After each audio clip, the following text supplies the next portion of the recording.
位朋友，大家早上好！欢迎各位参加由 Mentoring 蒙科和欧洲导师教练协会 EMCC 联合主办的100场导师技术在线论坛。今天是第48场，由来自美国的 Inga Bielińska 女士主讲。她今天给我们带来的话题跟同情疲劳有关。我们作为导师和教练，该如何应对同情疲劳这个问题？那首先我们来简单认识一下我们今天的演讲嘉宾。英格女士，她是 EMCC 认证的导师教练指导，也是 ICF 的大师级 MCC、ICF 波兰分会的前副会长。她有多年的管理合伙人、企业主以及非营利组织董事会成员的经历。那她现在呢是住在加州的硅谷，然后在全球范围内为主要是高科技行业的管理者和工程师提供支持。那此外，他也是福布斯教练委员会的成员和撰稿人，也是 Newsweek 新闻周刊专家论坛的成员以及撰稿人。今天的活动呢，主办方是欧洲导师教练协会 EMCC 以及 Mentoring 蒙科。EMCC 是总部设在比利时布鲁塞尔的，专门为导师、教练和督导提供国际资格认证的非营利性组织。蒙科是源自1981年的冠军头部企业服务商。我们是导师、企业导师技术以及组织理性知识管理领域的全球知名教育咨询品牌。那蒙科的总部也是在比利时的布鲁塞尔。我们在全球有将近600名的顾问，然后在41个国家和地区为各类组织机构提供组织引信知识管理以及企业导师传承相结合的培训与咨询服务。蒙科中国则是在国内本土市场开展企业导师制以及组织引信知识管理的培训和咨询。我们也是 EMCC 受证的中国唯一导师服务机构，然后提供 EMCC 认证的导师课程，然后也是国际职业导师协会在中国的独家授权合作伙伴，也是组织引信技能管理全球智库 GO-TKM 的理事单位。那接下来我们就把今天的舞台交给我们的演讲嘉宾。Now let's warmly welcome Ms. Inga Bielińska. Welcome, my name is Inga Bielińska. I am Master Certified Coach and EMCC Senior Practitioner. I am as well Accredited Coach Supervisor. And today I'm going to talk to you about compassion fatigue and the ways how we can recharge and rejuvenate to prevent compassion fatigue, especially when we work in supporting roles as coaches. So the main key learnings I hope you will get out of this session are understanding compassion fatigue through the definition. I hope that after this presentation, the symptoms and an impact of compassion fatigue on you will be pretty easily identified. Then we're going to talk about the strategies for practicing well-being, and we're going to talk about the role of self-reflection and supervision in preventing compassion fatigue. But let me start with my own personal story. This is me in both of these pictures. That may be, I think, 2 months apart. The one on the left, it's me on the day of surgery, pretty difficult surgery, but that was the day of a breakthrough, the day and the week after that, which I understand that I'm not very compassionate towards myself. A couple months prior to this picture, I learned that I'm suffering from kind of unknown disease. Nobody knew what it was. I knew that something big was growing in me. And one of the doctors early in April shared with me that, this is probably cancer and you've got sarcoma. Sarcoma is a very malicious kind of cancer. What did I do on the day when this diagnosis was shared with me? I had 4 more coaching sessions.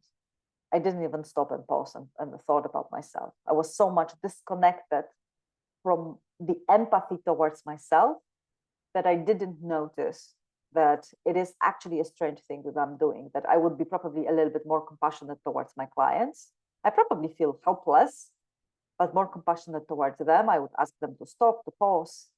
and challenge their perspective. I didn't do it for myself. But in the month after recuperation, I actually learned a lot about compassion fatigue, how much I was suffering from it. And I learned how to be compassionate towards myself again. And everything what I learned then is really helpful for me right now, because the big tech industry that I'm supporting as a coach is undergoing severe challenges and great crisis, I would say. So me supporting leaders in this industry, I have to be really aware of compassion fatigue, because as you learn in a minute, in a definition of this condition, it is greatly impacted by suffering of our clients and the emotional state of our clients. But despite the fact that this picture on the left doesn't look very optimistic, it's me just a few hours after my surgery. It was an important time for me in learning. Like, I need to pause, I need to stop, I need to learn more about what my body needs, what I need as a person, because being disconnected from your own emotions and from your own emotional mental state is not a good place to be, because I would not be able to support and help leaders as I love to do. I think about it as my mission if I'm not looking after myself. So that's the background. That's why I'm here, because since then I've been talking about the compassion fatigue and compassion and self-compassion in many different areas. I talk to HR professionals, I talk to coaches about that, I talk to leaders as well who practice compassionate leadership about the dark side of compassion, which is called compassion fatigue. But maybe let's start defining definition. So what is compassion fatigue? So compassion fatigue refers to the emotional and physical exhaustion that can occur when individuals, and it could be you coaches, any caregivers or people in a helping profession, are exposed to suffering or trauma of others over an extended period of time. So that's the thing. We need to experience suffering from others and try to help them in their suffering for extended period of time.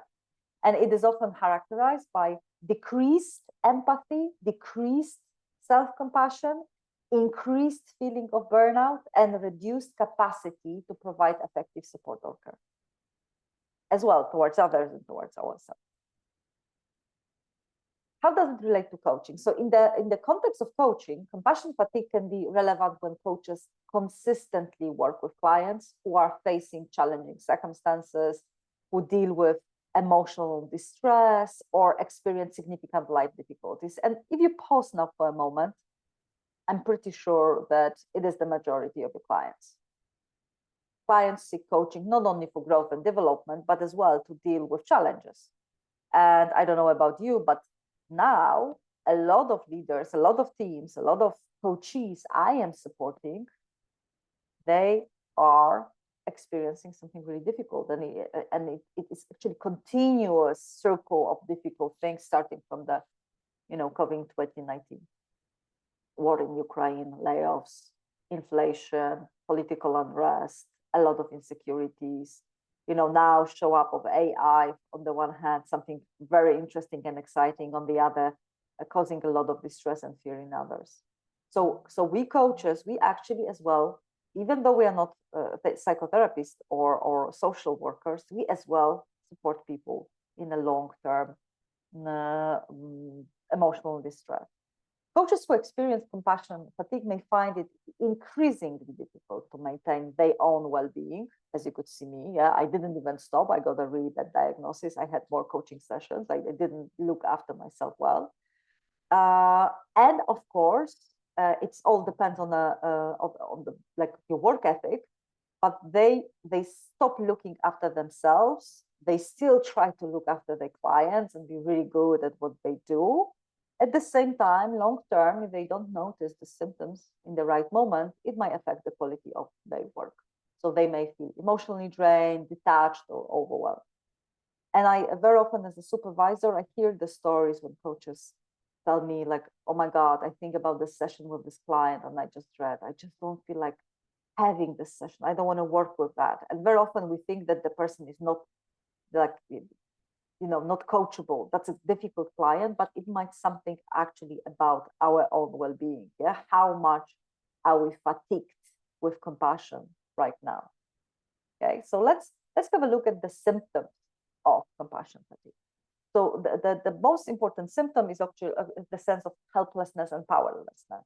So we really want to provide value, and that's sometimes the problem, because as a coaches we don't provide solution, but we want to create the space where our clients create solutions. So we ask questions, we challenge them, we come up with some creative exercise, and nothing happens. Yeah, I've got, for example, leaders who I've been supporting since November last year when they got laid off in the big tech layoffs, and they haven't found the job yet. So if I suffer from compassion fatigue, I would feel helpless and powerless as well. So I would not be able to help them. Eventually, if I don't look after myself, I might actually have reduced feeling of empathy and sensitivity towards clients. I might think about them with some kind of bitterness, like, oh my God, stop complaining, get down, like do the work, you're not trying hard, and so on. I might be too harsh on them as well. Another symptom of compassion fatigue is feeling overwhelmed or exhausted by demands of coaching or mentoring work. Too much documentation, too much of work. I'm so tired. It takes so much from me. Yeah? So it's actually that at the very thought of work, you feel extremely tired. Then you feel detached, disconnected, and here, very often we say that we are disconnected from clients, but in the compassion fatigue in the coaching world, very often it means disconnected from your own emotional well-being. As I was disconnected. I was numb to my own needs somehow. So then we might lose interest in activities that were once enjoyable for us, which of course comes with the increased anxiety, sadness, anger, and feeling irritated. Next, we might have a difficulty in concentrating and making decisions related to coaching or mentoring. Take new client or not, like what is good, what is not good. It might actually cause certain difficulties in setting boundaries, yeah, like taking too much on themselves or taking too little. So because concentrating and making decisions is so hard. It can as well affect our somatic well-being, so our physical, our body. So sleep, we can experience sleep difficulties, some nightmares, maybe inadequate rest. It might lead, of course, to the things like headaches, nausea, upset stomach, dizziness, all of the symptoms, like very unsymptomatic weird things which are happening because we don't feel too well. Then we might notice as well, because we're irritated, we don't feel too well, we are disconnected, we might have more conflict in personal relationship to emotional exhaustion. And of course, it's all connected with neglecting personal care and well-being. So I noticed, for example, that I stopped running at the time. Like if I have the moment that I don't do what I like running, I like walking, and if I don't allocate time for that, to me, this is the sign, like, okay, something is happening here. Like this is probably the moment I need to look at my agenda and my calendar and think, okay, is it the work I really want to do? Is this the amount? What can I do to give myself a little bit of self-compassion? Another thing, not everybody is going to have all of the symptoms, but sometimes people notice that they withdraw from social interaction and start self-isolation. They don't want to talk to people about that. They don't want to spend time with others. They want to spend time alone. And the last and the worst actually is the increased reliance on substances as means of self-medication to cope with emotional strain. So that's the worst case scenario. But substances, it could be, of course, drugs, painkillers, alcohol, but it could be as well food. Yeah, like excessive amount of food just to feel better. And I'm pretty sure that you can recognize the symptoms, like your body tells you that something is not really happening well there. Okay, so that was a theory. So that's the definition of compassion fatigue, is experiencing like being in a supporting role and caring role towards a person who experienced emotional and mental challenges for extended period of time, and you've got the different symptoms that can help you recognize that you are the one suffering from compassion fatigue. So let's have a look at the case study. Let's mean Li Mei, and Li Mei experienced compassion fatigue. So Li Mei is a seasoned coach. She had been working with a diverse range of clients for several years. Recently, she found herself encountering numerous clients who were facing the distress situation of impending layoffs in their organization. As she tirelessly supported these individuals, these leaders, these coaches through their challenging times, Li Mei started exhibiting signs of compassion fatigue. So, for example, the first sign she noticed was the sense of overwhelm and exhaustion. So she began experiencing an overwhelming sense of fatigue, both mental and physical. The constant influx of clients who had some challenges with their job uncertainties took a toll on her energy levels, making it increasingly difficult for her to keep up with the demands of her coaching practice. Yeah, she noticed that she had to have more naps and sleep longer, and the things which she used to like doing after work, like socializing with friends and doing sport, now she was too tired to engage in those activities. Then the second symptom for her was reduced empathy and sensitivity. So despite her best intentions, Li Mei noticed a diminishing capacity to connect with her clients' emotions. She struggled to maintain the same level of empathy and sensitivity as she did in the past. And it was towards the clients, it was towards her loved ones, and as well towards herself. And it was a vicious circle, because she noticed that in the moments of clarity, she noticed that, and immediately she felt guilt. And then guilt just added the strength to the compassion fatigue. And she had, like, it's almost like she was playing in a victim and prosecutor triangle. Yeah, she wanted to rescue people, and then were angry with them if things were not happening. And then she felt guilty that she wasn't sensitive enough towards that. Okay, so now, when we look at her at this case, the next symptoms she experienced was anxiety and feeling irritated. So this uncertainty and distress expressed by her coaches, actually they got into Li Mei's own emotional state. She began experience heightened anxiety.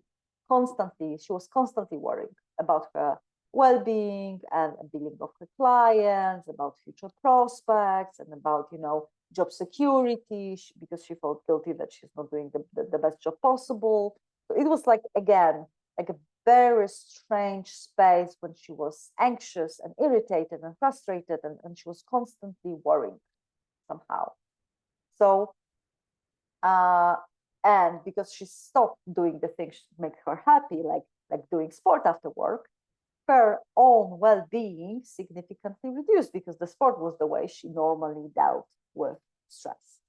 And the worst part of it, however, was withdrawal and isolation, because compassion fatigue make us feel alone, that we are alone, and the guilty part of it, make us feel that we are with everything by ourselves, that I need to rest before I even engage with anybody else into any kind of relationship or conversation.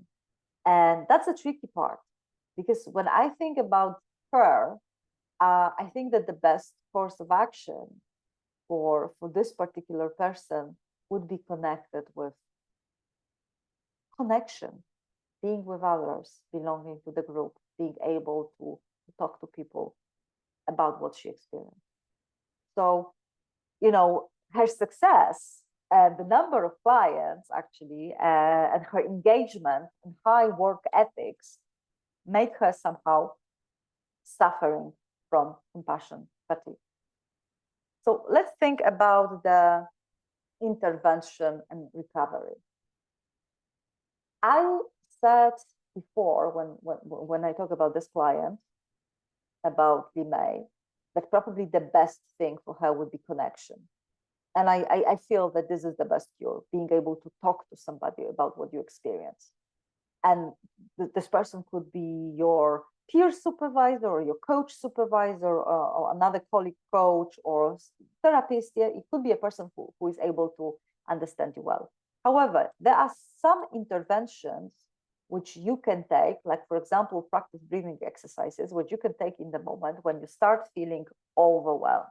These are teeny tiny things, which if you're mindful of them and you're going to practice them on a regular basis, might actually help you to keep compassion fatigue at bay, so prevent it.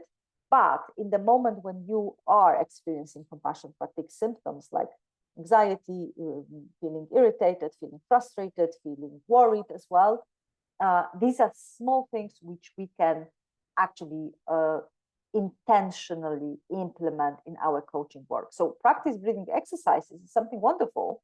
And I'm pretty sure that you recommend it to your clients, but let's be honest, how often do you do this yourself?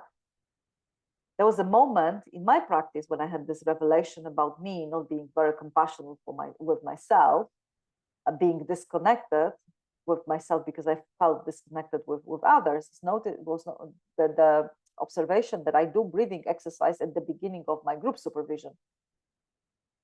But for myself, I wasn't doing it at all. And then I learned that probably when the sense of feeling irritated or anxiety or nervousness shows up, that's the first good small step I can do. Just consciously breathe in my nose and breathe out with my mouth, and just do it. It's a very simple thing. Of course, it is not a cure. It is a small intervention which can help us in the moment. Then the biggest thing is taking a break. So in the story I shared with you, my personal story, I didn't even take a break after a very devastating diagnosis. I just keep on working. But that's something which I always recommend. If you start feeling tired, overwhelmed, if you feel like, oh my God, I don't want to work with this client, I'm so tired, or this work demand, like it takes a lot from me, just take a break. But the break, it doesn't mean 10 minutes, but think about a day off when you can do something with people, other people, not isolated break, but break when you can do something with others, like talk to others, go for a walk with others, or even spend some time alone, but then have an ability to connect. Another thing which is very simple, however, brings a lot of great results is practicing mindfulness. And practicing mindfulness, it doesn't have to be something really big. It could be a simple thing like when you eat and you really savor every mouthful or every piece of food you are getting. It's being outside and really seeing the color and hearing the sounds and smelling the smells. That's my favorite mindfulness practice. I'm not very big on meditation, I'm very honest with you, but I like walking in nature. I'm privileged, I live in California.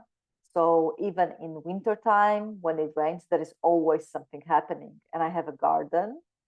And one of my favorite mindfulness practices is just sitting in my garden and looking at the colors, smelling the smells, and listening to the birds. Actually, the repercussion of my transition into understanding the compassion fatigue I was experiencing is that I started to observe birds in my garden. I learned something about them, which brings me an enormous joy because it brings me curiosity, but that's mindfulness. You have to be really present in the moment to be able to observe, like, for example, teeny tiny hummingbird, which just shines all of the colors in the sun. So think about your own mindful practice, which is good for you, which you can take on. Then good self-care routine is of paramount importance, I would say. Yeah, that's a very important element. Connected with loved ones I told you about that. For me, this is the best thing. Yeah, connecting with people. Set aside time for meaningful activity. And there is a magic number, apparently 52 hours of voluntary work. When you help others, it's actually very good. However, in the compassion fatigue, I'm always worried about this element if it's not like adding some extra extra burden on the people who are in supportive roles. So for me, setting time for meaningful activity was actually reading for pleasure. I studied literature a long time ago, so I decided on purpose read poetry, which I stopped reading some time ago. And as well, I started to plan free time with my family, which was meaningful for me. So I like classical music, so I actually planned that once a month we go to the music hall in the area and we listen to some classical music. So this meaningful time, it could be voluntary work, doing something really good for others. However, as coaches, we do it all the time. We help others all the time. This is our work. So maybe it's something which has meaning for you. Yes, something which you like for me, reading poetry and listening to the classical music with my family. Another thing, and this is a big thing, is reaching out to others for support. And that's something which I would like to really, really highlight. Reaching out to others for support is not only helping you when you already suffer from compassion fatigue, but it is number one prevention tool for coaches when we have the danger or the risk of getting in the space of compassion fatigue, because we know that the clients we support are actually experiencing challenges for an extended period of time. And when I think about reaching out to others for support, I think about a few modalities. And let me tell you something about these modalities. So first one at the top for me is therapy. And I think that everybody in a helping profession should actually have their own therapy to understand their own mental capacity and emotional states. So therapy provides a safe and confidential space for coaches to explore their emotions, their challenges, impact on their work and well-being. A good therapist can help you as well understand the scripts, certain automatic behaviors, automatic triggers you react to, and maybe help you to be happier human being. It's not only about being a coach, yeah, but a happier human being. Then there is, of course, supervision, coaching supervision. So supervision involves working with a qualified and experienced coach or supervisor who provides guidance, support, and reflection on the coach's practice. In the context of compassion fatigue, supervision can help the coach gain perspective, process difficult cases, and explore their emotional responses to client struggles. And supervision helped me as well to understand my own mental state in a moment when I didn't pause, I didn't break, I got disconnected from myself. And I am a coach supervisor myself, but as well, I use a lot of coach supervision as a supervisee, just to make sure, because I know that the industry I'm supporting is in an extended period of challenge, that thing like that will not happen again to me. So I'm really, really mindful about having a conversation with my supervisor about that. Yeah. So it's supervision creates this reflective space when we can explore, we can understand, we can unpack a little bit what's happening there. Another great variation of supervision is the group supervision. So group supervision has a benefit of that you not only explore your cases, but as well the cases of other people. And it can open your mind even more. It can trigger even deeper reflection. So because during the group supervision, coaches share their experiences and they can gain insights from each other. And there is this sense of belonging as well in a group supervision that is so important, because believe me or not, compassion fatigue is very often, as I said, connected with isolation, isolating yourself because you're feeling guilty that you're not doing the best job, or you're feeling guilty because of the emotions you're experiencing towards your clients. But actually, group supervision is a wonderful place to normalize this, that it happens to all coaches. Another variation, another variation of supervision is peer supervision, which is a wonderful tool as well, because it's like in group supervision, you've got like the more experienced supervisor who helps coaches, but in the peer supervision, you can work with other supervisors or other coaches, and you can just create the space of sharing cases and maybe offering support to each other. Yeah, like I'm both, like I'm running group supervision sessions when I am a supervisor, and I invite other coaches to co-create the process with me, but as well with other supervisors, I'm engaging in a peer supervision when we help each other use the supervision competencies. Yeah. So these modalities, this way, therapy supervision, group supervision, peer supervision, and I believe mentoring as well, if it's done well, if it's not only focused on competencies and getting ready for some certification, it can give you the kind of support coaches might need to understand what's going on with them, yeah, to understand that they are, for example, disconnected from themselves and disconnected from the clients, and they feel powerless and hopeless in the moment. These modalities, whether utilized individually or in combination, offer valuable resources for coaches experiencing compassion fatigue. So by seeking therapy, engaging in supervision, participating in group supervision, peer supervision, you know, some kind of peer supervision, you can establish peer supervision network. Coaches can effectively address and manage compassion fatigue. It is I would say, a preventive measure for coaching.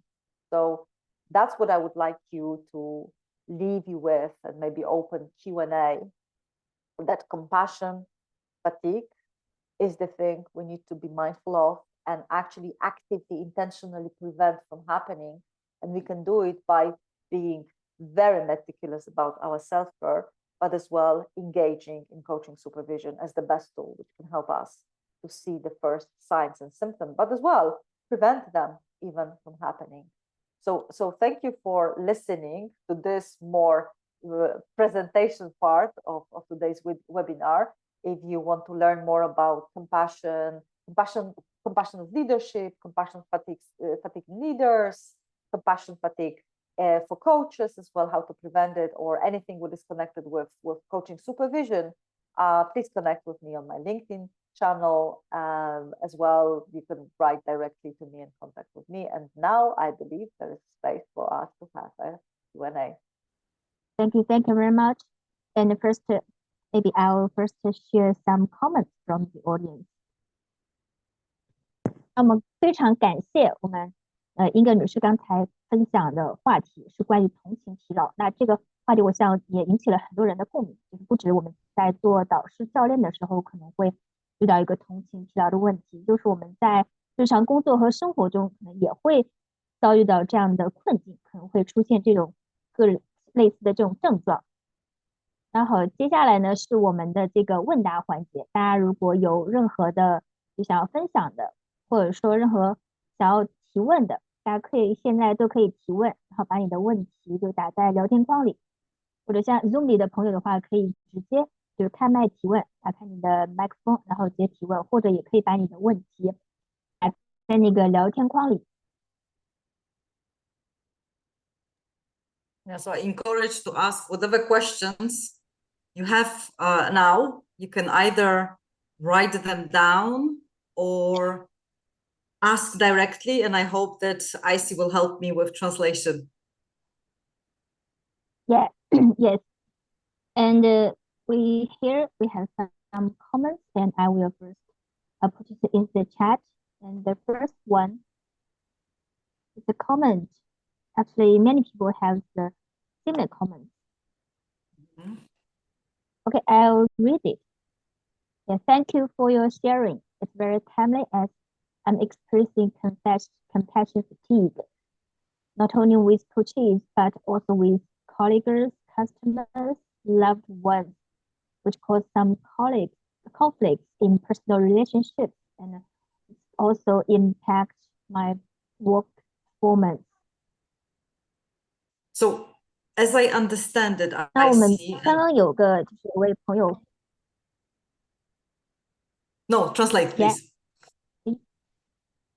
Thank you 那首先呢，我们第一个朋友分享呢，也是有就是很多人都有就是类似的感受，就是非常感谢您刚才的分享。然后，因为这个话题对我来说很及时，就是同情疲劳，因为我正在经历这样的感受，有这样的症状。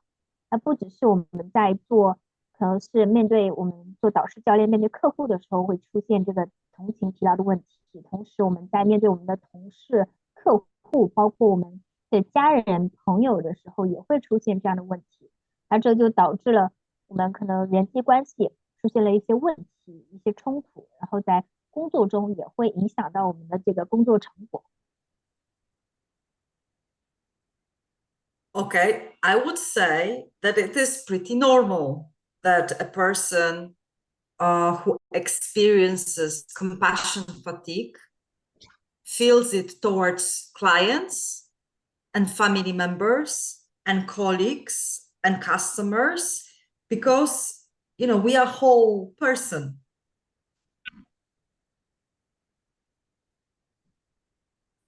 首先非常感谢我们对朋友的分享，就是我要说这个现象确实是非常常见的，就是我们会面对这个同情疲劳的问题，不止对我们的客户、我们的同事、我们的家人、朋友都会出现这种症状，因为很简单，就是归根结底，因为我们都是人，人呢都会有这样的情感。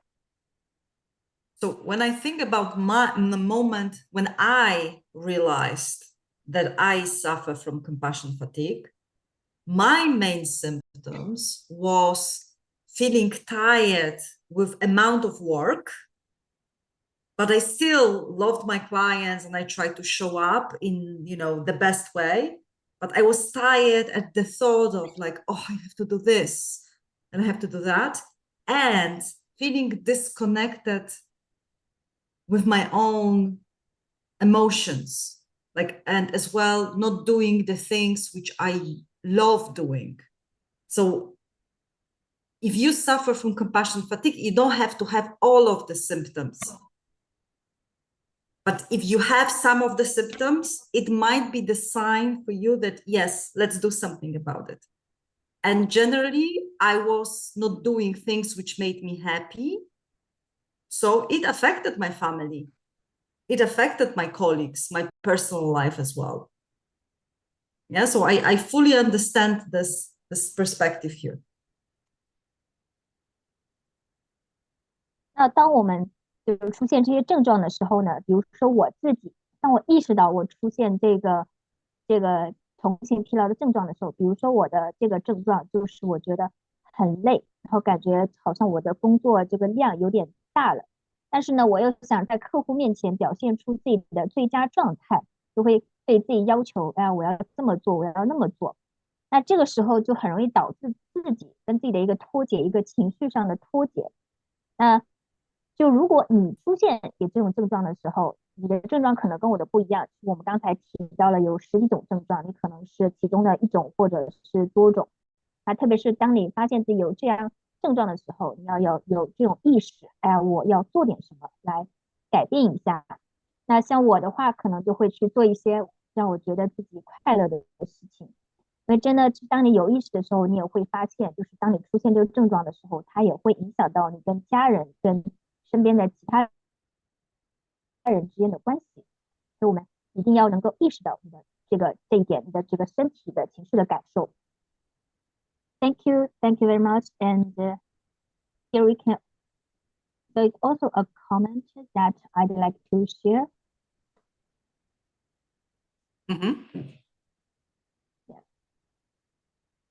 So this person said, when I feel exhausted, I tend to disconnect myself from people. I do meditation or practice breathing. But works most of the time. Yeah, I think being self-aware is first and foremost important. Beautiful. 那第二个朋友就分享的这个观点也很棒，就是当我们觉得非常疲劳、精疲力尽的时候，我这个时候也确实会让自己远离人群。那这个时候会做一些深呼吸，做一些冥想。那这个时候是大多数时候对我来说也是有用的。那我是觉得有一点就是我们首先就最重要的一点是一定要有自我意识到你自己陷入了这个同情疲劳的症状，然后才能够去对症下药。非常感谢这位朋友的分享。So Okay, I and assume. then yeah. Can I comment on this? Yes, sure. I assume a lot of you are coaches or mentors, and you are very self-aware because of the work we do. Yes, like we coaches, generally we work with others, so we are self-aware somehow. So I noticed that now, actually, when I talk about compassion fatigue, I mostly talk to leaders, because leaders who support teams in challenging times, they suffer from that as well, but they are not as self-aware as we are. So if somebody says like, okay, I understand that when I feel exhausted, I breathe, my leaders, clients don't know that because they don't have this self-awareness. 那关于这个自我意识呢，就是可能不同的人群他有不同的感受。我们作为导师教练的时候，其实因为这个本身的职业性质，我们是要跟他人一起工作，需要帮助支持别人的。那我们具备的一个核心能力，就是要有一定的自我意识，就是我们能意识到，当我们陷入同情疲劳这个状态的时候，那但也有很多人他其实是没有这种意识，或者说没有那么敏锐的那种能察觉到。比如说像我呢，也在工作中，就是我的很多客户，他都是很多各行各业的管理者、领导者。那他们呢，就在日常中国工作当中呢，也要就是给予团队成员各种支持。那特别是在我们现在很多就是组织的人，我们很多组织我们都面临着各种各样的困难。那领导者呢，他也会在这个过程当中，他也会出现这个同情疲劳的症状，但是他不能像我们导师教练一样，可能很快的就能够察觉到这一点。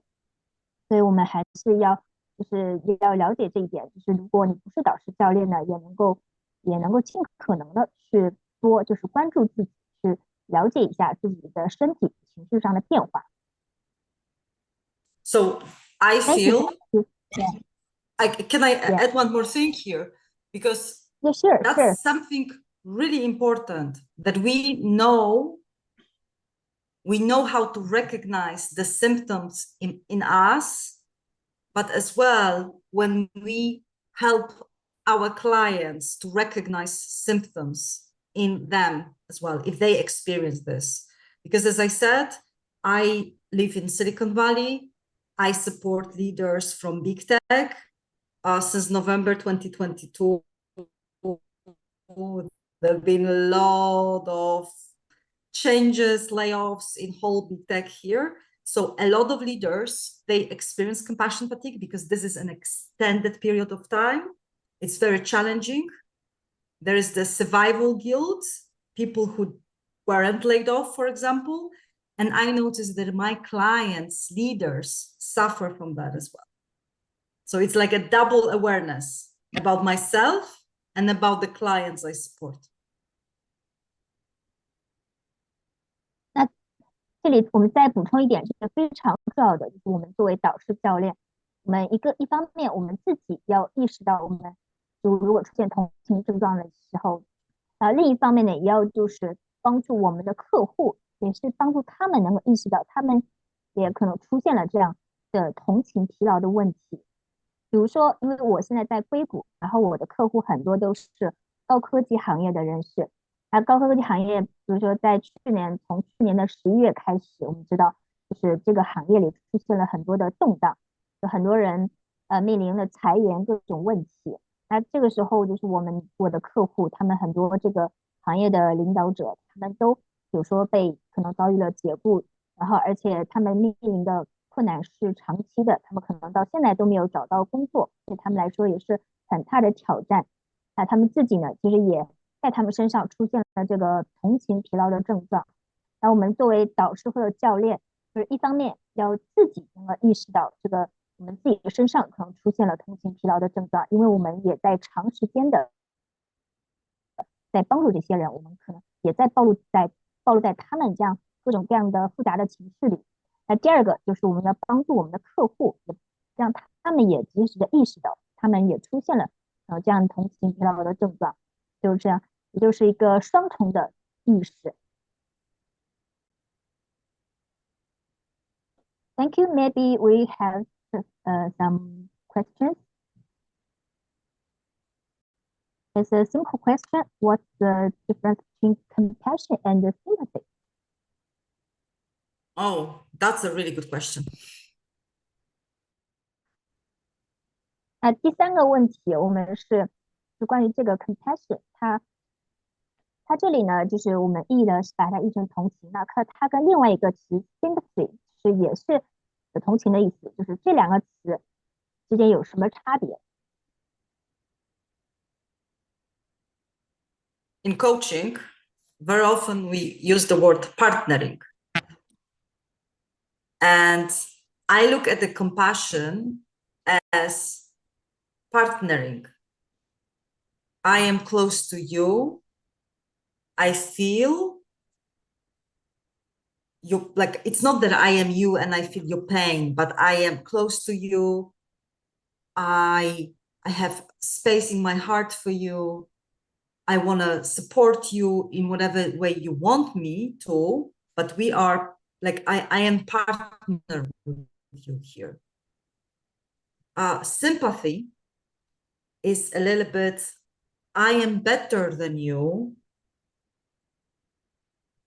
And it's almost like I look down at you and I say, oh, I'm so sorry. It's like sympathy is like pity. Like I feel sorry for you. It's not that I feel something together with you as compassion, but that I feel sorry for you. So it's almost like I feel disconnected from you. That your pain is your pain. I'm just looking from the above and I look at you and I say, oh, I feel sorry for you.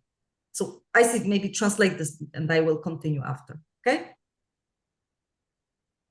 Yeah, thank you.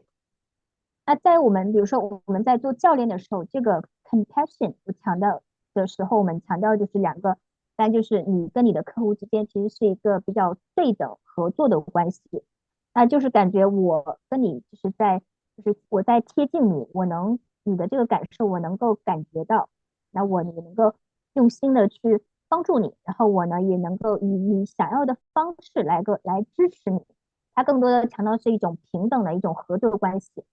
那 sympathy 这个词呢，它有同情的意思，但是它不同的点在于，就是我跟你之间可能我们俩并不是说一个对等的，我可能要比你更好一点，就是说我对于你的遭遇啊，我感到很抱歉，我感到很遗憾，我跟你并不是说一种就是平等的一种对等的一种贴近关系，我更多的是可能觉得自我可能感觉更良好一点，然后我对你的遭遇就是表示比较的抱歉，比较的同情。我跟你之间其实这个感受上是有一种脱节的，这个痛苦呢，只是你自己的你的痛苦，这个就是你的痛苦。那我只是感到比较的抱歉，感到比较的遗憾。So they both, as feelings, there is a concern, but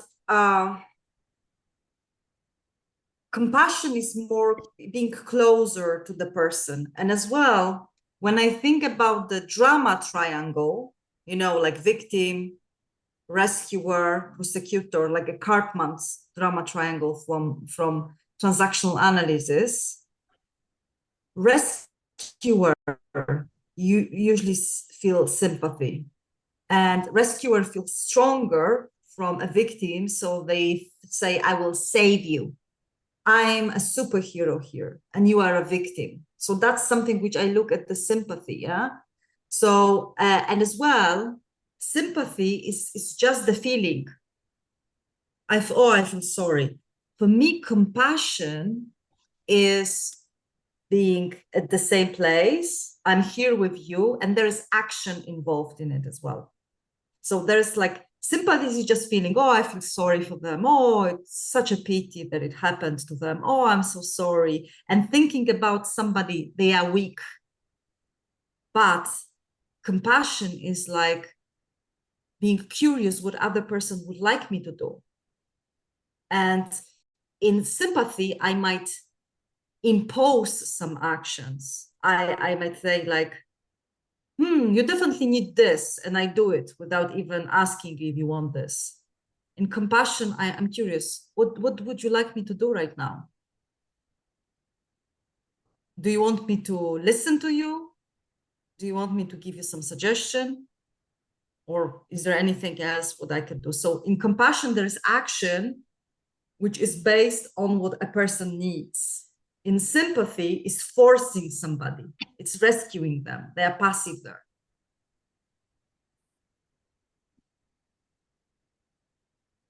这里呢，我们再从一个角度来讲，就是戏剧性三角关系里面，我们强调这个，在这个三角里面有3类人，一个是受害者，一个是拯救者，还有一个是迫害者。那在这个 sympathy 这个范围以内呢，就是我们这个人就是更像一个觉得，哎呀，我是来拯救你的，就是我作为一个拯救者，然后我是来帮助你，你是一个受害者。那我呢，就像一个超级英雄一样，来这样好像在帮助你。那这个这个 compassion 呢，它更多强调的是，那我在这里陪伴着你，然后它呢也是伴随着这个行动的。那 sympathy 它就强调说我对你的这个遭遇我感到很同情很抱歉，就好像你在我面前就像一个弱者一样。然后它同时呢也会可能是有一点就是单方面的一种单方面的，它会体现出一些行动，比如说你就是有这个遭遇，那我呢就是我来就帮你做些什么，我就是主动的，就是我来直接就是帮你做些什么。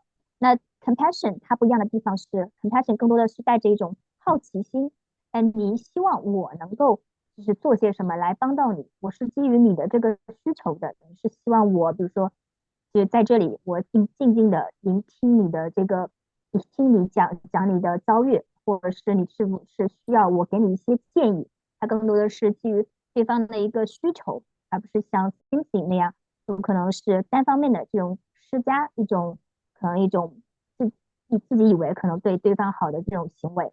这就是两者的一个区别。 compassion 它更多的是一种对等的一种亲近的一种合作关系，那 sympathy 就有点类似可能强者对弱者的那种同情，以及可能某种程度上可能有一种施舍的感觉。Thank you for your I think one more thing, if I see, that's why we have compassion fatigue. Because in compassion, we want to elevate, we want to do something with the suffering. But in sympathy, we are disconnected from the person. We feel better than them somehow, yeah? Even if we don't say it. So there is no sympathy fatigue, but there is a compassion fatigue. Yeah, because there is this element of action, which we want to hear from you, and we want to elevate this something which is happening to you right now. So that's why this is the main thing.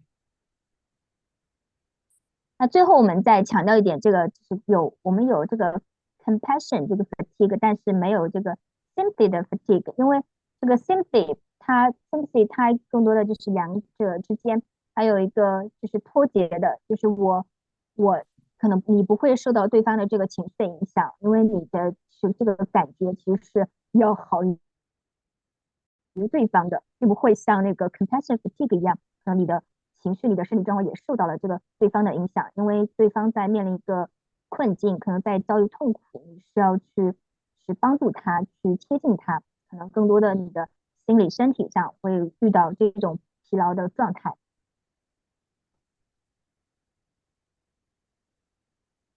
Thank you for your answer. It's very informative. Thank you. And also, I think we have the last question. Okay. It's interesting. Is there the term compassion surplus? I think it is the opposite side of compassion fatigue, which can also make us feel exhausted. If there is a term compassion surplus, which can also Yes. make us feel exhausted, I love it. Do you need to translate it? I see now. Yes, yes. 那最后一个问题呢，也比较有趣的，就是我们今天讲了一个同情疲劳的话题。那有没有这样一个词叫做同情过剩？就因为比如说可能解释为 compassion surplus， 因为你同情过剩的话，也会让我们感到精疲力尽。Yeah, Inga, please. So I don't think that this is a widely recognized psychological term. Yeah, I haven't heard it, but I love the concept. And I feel that it definitely can get you exhausted when you have a lot of this. Like when you are on the lookout and you've got a lot of emotions. Because everywhere is like there is balance needed. If I think about great coaches, I feel that they have a balance between fun and compassion, curiosity and provocation, reflection and action. So, you know, too much of any of these things is not healthy. It's imbalance. And fatigue is usually connected with imbalance. So, but I love the phrase, compassion surplus. I have to remember that. 那这个词呢就非常有趣啊。我们心理学上可能没有说找到这个可能同情过剩这个词，但是我非常喜欢就是这位朋友提出的这个词。那这里确实，当我们比如说同情过剩的时候，它也意味着我们会有非常多的情绪积累、情绪堆积在那里，这确实是会让我们感到疲劳、精疲力尽。那这里就涉及到一个平衡的问题。我知道很多，比如说非常优秀的导师教练，他们会在比如说我们的这个平时业余的这个放松啊，以及包括你在对就是你的客户表现出一定程度的这个关爱、好奇心，包括你的反思和行动，在各方面的时候呢，都会注意到一个平衡。但有很多时候我们在这个平衡方面做的不是那么好，就出现了一个失衡的状态，这可能也会导致一个同情剩余的症状出现。那这种症状对于我们而言是不健康的。所以归根结底的话，就是还要注意到一个各方面的一个平衡问题。不管怎样，这位朋友提的这个词很有趣啊。Thank you. Thank you, Inga. I think that's all for the Q&A because we don't have much time left. And thank you again for being here, and thank you for your great sharing and great answers. Thank you very much. And thank you for being here in your evening. Thank you. Thank you for inviting me. So now you can see that it's dark outside, that it's evening, because you told me when we started that there was a lot of light. Thank you for invitation, and I admire your great endeavor in creating 100 webinars, EMCC 100 webinars in China, and I wish you very successful webinars. So far I've seen what you've done, and I really appreciate the invitation. Thank you very much. It's our pleasure. Thank you. And Inga, have a good night. Thank you.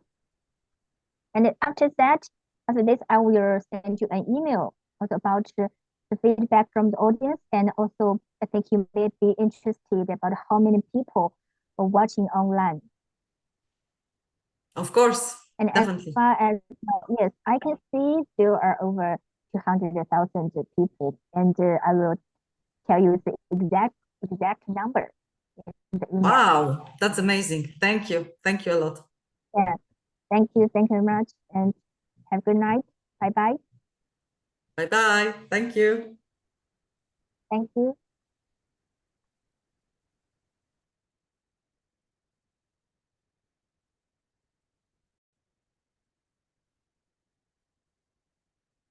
好，以上是我们今天的这个分享以及问答环节。我们非常感谢我们英格女士今天的精彩分享以及精彩问答。那我们这里做一下下期的预告。下期的预告是在下周一，6月26号晚上6点，然后由来自英国的 Anna Polonesi 博士，他呢是 EMCC 认证的大师级导师教练主导。他给我们带来的话题呢是跟团体教练 Group Coaching 有关。具体他会跟我们分享如何去凝聚集体的力量，然后来促进领导力发展。那对这期讲座感兴趣的朋友，可以扫我们左下方的二维码，然后报名参与我们这一期的讲座。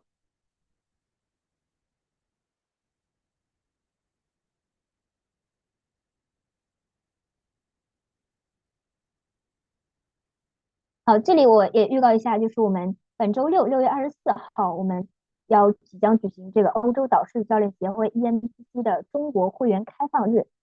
那到时候呢，我们会在这里，是我们欢迎我们的导师教练督导，或者是有兴趣成为导师教练督导的朋友，跟我们一起分享交流。在这里，大家会了解到关于导师教练督导的一个最新前沿资讯，以及相关的国际资格认证。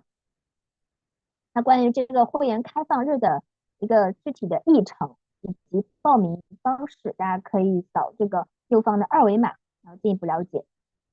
我们非常欢迎大家的参与。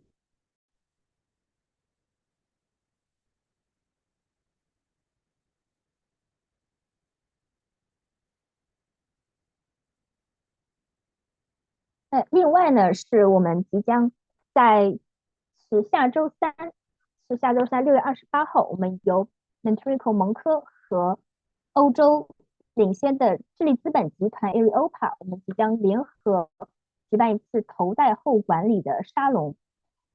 本次沙龙呢，我们也是旨在通过一个国际化的视角，然后能够去协助投资担保机构加强投后管理，也支持我们被投的企业能够快速稳健的成长，然后帮助投资机构降低一个投资风险，然后提升项目的价值，保证这个投资收益的最大化。我们欢迎相关的人士，然后积极踊跃的报名参与我们的这次活动，然后大家在一起进行交流分享。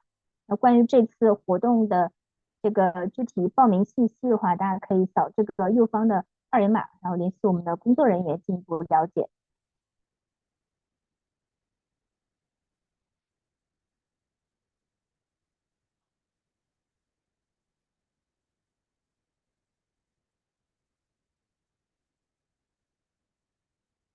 最后，我们跟大家分享一个我们今年的重磅活动，是在11月的12日到第14号的3天，即将在瑞士达沃斯，我们即将举行第2届全球组织隐性知识管理论坛。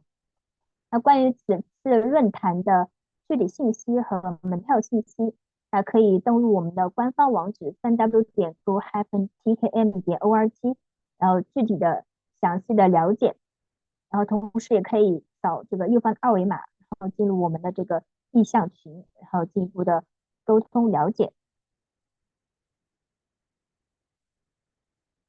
那在此次论坛的第一天，11月12号，我们即将同步举行全球绿色学习大奖 GLA 的颁奖典礼。那绿色学习大奖是为了表彰在绿色学习领域取得重大杰出成就的组织和个人。这里的绿色学习概念是指的是我们是通过保留资深经验人士的隐性知识，然后帮助年轻无经验的人快速成长，从而实现减少一个学习资源的消耗，然后改善可持续发展的绿色环境。我们本次奖项主要有分为个人奖和组织奖，然后总共是4个奖项。我们欢迎任何就是在绿色学习领域就是有重大成就的组织和个人，然后报名参加本次的奖项评选。那本次的这个评选报名时间是截止到8月31号。那这个报名表的话，大家可以扫这个右方的2维码，然后里面呢也有关于本次颁奖典礼的一个具体信息。然后通过我们绿色学习大奖评选的个人和组织呢，将有机会被邀请到我们的达沃斯论坛现场进行领奖，同时有机会在全球观众面前分享你们在绿色学习领域的最佳实践。